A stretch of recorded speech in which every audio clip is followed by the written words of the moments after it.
অনেক কাজের চাপ হোক বা ঘুম থেকে উঠতে লেট হলে মাঝে মধ্যে ব্রেকফাস্টে এই রেসিপিটি বানিয়ে নিই। যেমন ঝটপট হয় তেমন খেতেও কিন্তু দারুণ লাগে। ময়দার মধ্যে পরিমাণ মতো লবণ, সাদা তেল দিয়ে ভালো করে মিশিয়ে অল্প অল্প জল দিয়ে ডোটাকে সফট করে মেখে একটু ওপরে সাদা তেল মাখিয়ে নিয়ে ঢাকা দিয়ে 10 মিনিটের জন্য রেস্টে রাখি। আর ততক্ষণে একটা ডিম ফাটিয়ে নিই, তার মধ্যে একটু সিদ্ধ আলু গ্রেট করে দিয়ে ওর মধ্যে পেঁয়াজ কুচি, কাঁচা লঙ্কা কুচি, টমেটো কুচি এগুলো দিয়ে দিই একটু লবণ আর গোলমরিচ গুঁড়ো আর অল্প ধনেপাতা কুচি। আর তারপর একটু বাইন্ডিংয়ের জন্য সামান্য পরিমাণে ওই হাফ চামচ মতো কর্নফ্লাওয়ার দিয়ে ভালো করে ফেটিয়ে একটু ঘন করেই কিন্তু মিশ্রণটা তৈরি করে নিই।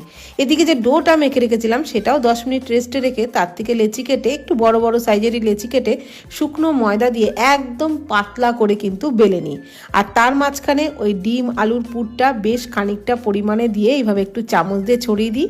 আর এইভাবে একটু সিদ্ধ আলু কর্নফ্লাওয়ার দেওয়ার জন্য এই পুরটা কিন্তু